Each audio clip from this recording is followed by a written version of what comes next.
Unity of Houston is an inclusive church where we seek to understand and live the teachings of Jesus and other spiritual masters. At Unity, we welcome all people from all spiritual paths and every walk of life. We celebrate the diversity of our city and of our world, and we teach love, tolerance, and oneness, seeking to live in harmony with open minds and open hearts.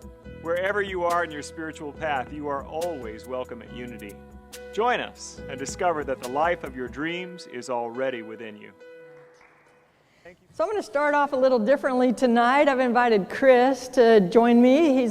He runs the sound, but he's also a drummer and percussionist. So what I want to start with tonight are some readings accompanied by some drumming. And the reason why I want to do this is because I think that this is how humanity has lived and existed in our history. People gathered around campfires, they told stories, they learned wisdom, they shared ideas, and they drummed. And the drum was probably the first musical instrument that human beings invented. So we are looking at a book called This Life is Joy, and I've got chapter 3. So some of what I'm going to read are direct quotes from chapter 3 of This Life is Joy, and some are paraphrases, and then some are just some supporting information from other work that I study and teach. And I just invite you to relax and you can just drop down out of that headspace and just get in touch with your heart, your feeling mind. And you can close your eyes if you want. You can just relax into the moment, and don't be concerned with following everything intellectually, because you're going to absorb this energy, this intention, these words. Even if intellectually you're not exactly following everything, we're creating a space. We're creating a container of energy and vibration. So, this world is consciousness. Our physical senses, sight, hearing, touch, smell, taste, are wonderful instruments for interpreting the physical world, but they are incomplete. They cannot tell us anything about our eternal selves. Human senses detect the nature world. They are a bridge between the physical and the non-physical realms. Eternal consciousness is what is beyond, more enduring, or greater than what we experience through our human senses.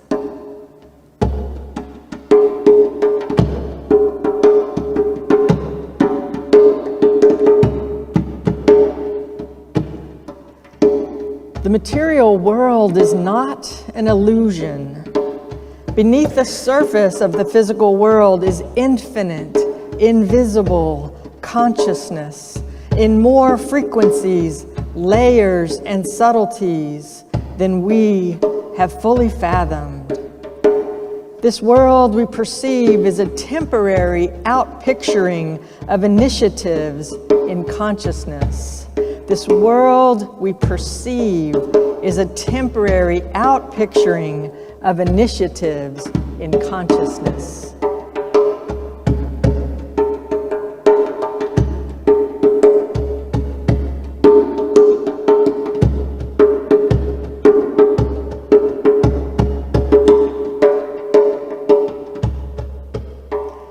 We have the capacity not only to interact at the gross level of the physical world, but also to access and create within the metaphysical world. This wisdom gives us the wherewithal to shift from the limitation of reaction to the expanse of creation. The creative process is limitless and all-powerful. We have the capacity to interact with the physical world and also to create in the realm of possibility. We have access to the source of all creativity.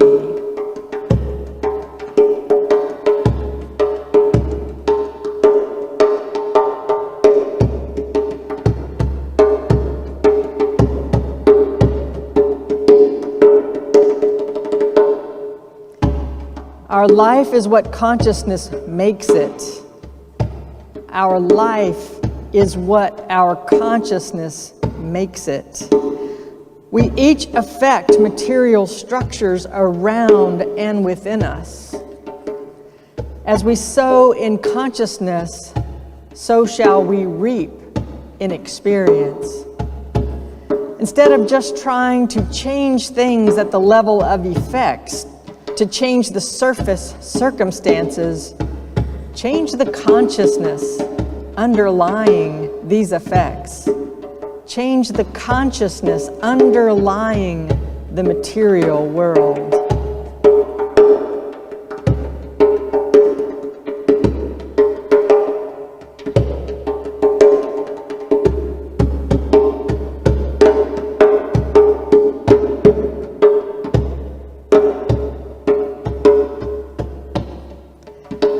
Our shadows, our unconscious ideas and stories have great power to block or limit us. They operate by pure habit and without conscious invitation or permission. These habitual, unconscious patterns of thought are revealed as our underlying commitments. We don't even realize that we are committed to stories that diminish our fulfillment.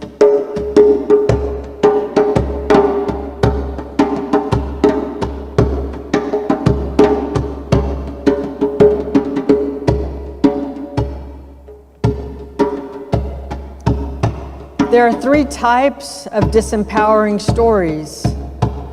One is old stories. These are formed in response to early setbacks and painful experiences. There are cold stories, ones devoid of heart and compassion. And there are told stories, stories people have proclaimed about us and about life, stories we have embraced without shining the conscious light upon them.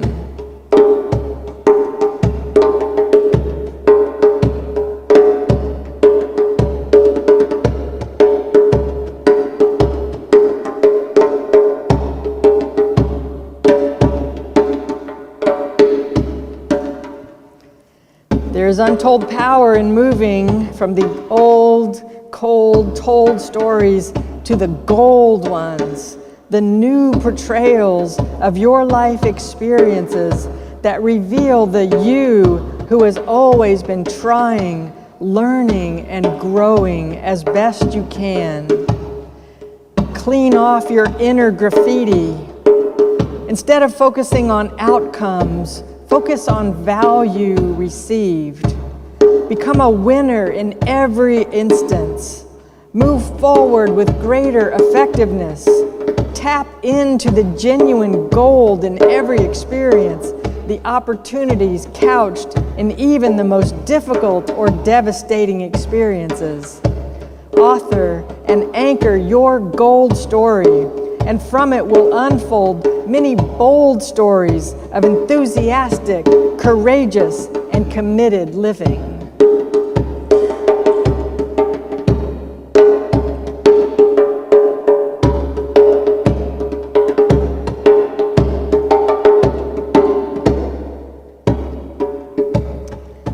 You are consciousness and expression, a being of light born from, living within, and giving expression to universal love and intelligence. Make yourself available to vast inner guidance. Realize yourself as a spiritual change agent capable of bringing forth higher perspectives and transforming blessings.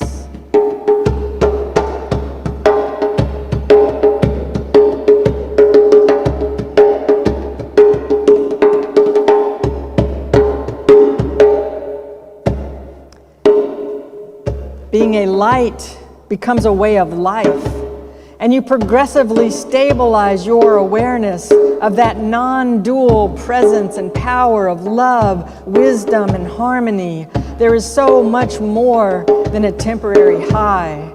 It becomes the conscious fabric of your being.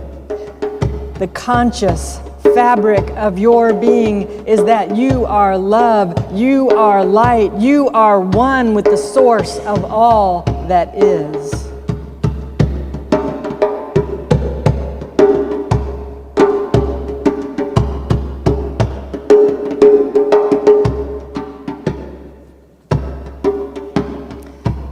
You are at home in a friendly universe. You are complete and whole in the mind of God now and always. You experience the growing realization that the end game of spiritual unfoldment and practices of mastery is not self-love. Self-love is only the beginning. You grow from there into the leading edge of creativity, of purposeful expression, of manifesting and building up the kingdom of heaven on earth. Self-love is not the final destination. It is the beginning of the full flowering and unfolding of life as the human and divine being that you are.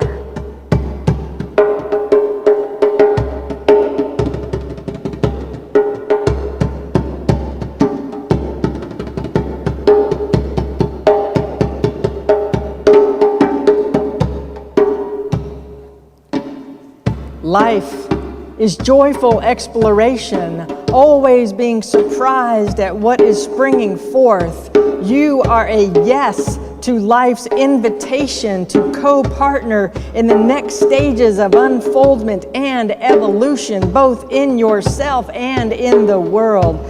You realize yourself as a conduit for continuing revelation, the means by which the one life, the Spirit, is advancing and celebrating itself.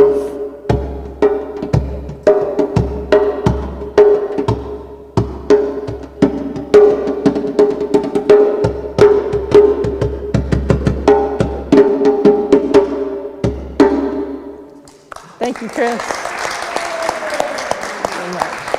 Thank you so much. Woo, it's so good to have Chris up here with the drumming. Really, really, really enjoyed that. So thank you all for going on that little journey that we're seeking spiritual treasure. So what this is all about is that we cultivate ideas when we're our highest and deepest selves, and we gain insight into the awareness and nature of this universe. So just to summarize all this, we have these human senses. We are human beings in the structure of this physical world that we call Earth. And these physical senses are great for helping us interpret nature and understand our surroundings and giving us information and giving us feedback. But that's, of course, not all that there is. That's not all that's going on here. Our physical senses, our human senses, are limited to the body in nature, and they can't tell us anything about our divine, eternal, infinite souls. And so that's why we connect with oneness. We make ourselves available for the eternal to express as us, through us, out into the world. And so this world is not an illusion. This world is not fake. This world is not a magic trick. This world came into being with a lot of intention, with a lot of energy and focus and planning and design. And we don't want to discount this life. We don't want to discount what's going on here. We want to incorporate it into this full experience that we get to have as human beings and as divine beings. So we don't discount what's going on here, we embrace it. So we react at the physical level, and we tune ourselves to the metaphysical level as well, the non-physical level, and the level of creativity, of inspiration, of intuition, of possibility, the non-physical realm from which everything comes forth. And we have access to that creative power, the same power that said, "Let there be light," and there was light. We can access that and bring that forth into the world. And that's what we're trying to do as a spiritual community. That's what we try to do as spiritual seekers, is find that path, stay on that path, find that, tap into the source, energy of creation, and bring forth, again, love, light, and compassion. So we can understand that we are creating this world with our thoughts, just like eternal consciousness is creating all of this with thought, with intention, with focus, with attention on it. And we can also understand that we are creative, and we have that creative power and energy too. We share that with the divine.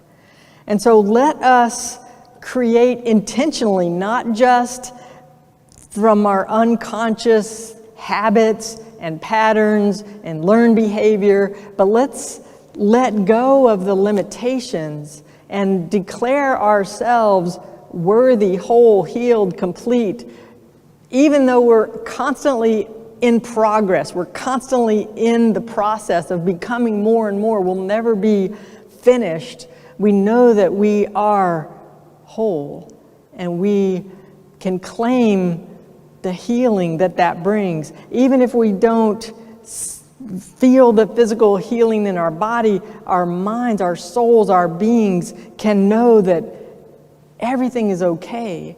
We are all eternal, and we're just enjoying an experience and expressing life in all of its messiness and in all of its joy and splendor and wonder and deep suffering sometimes.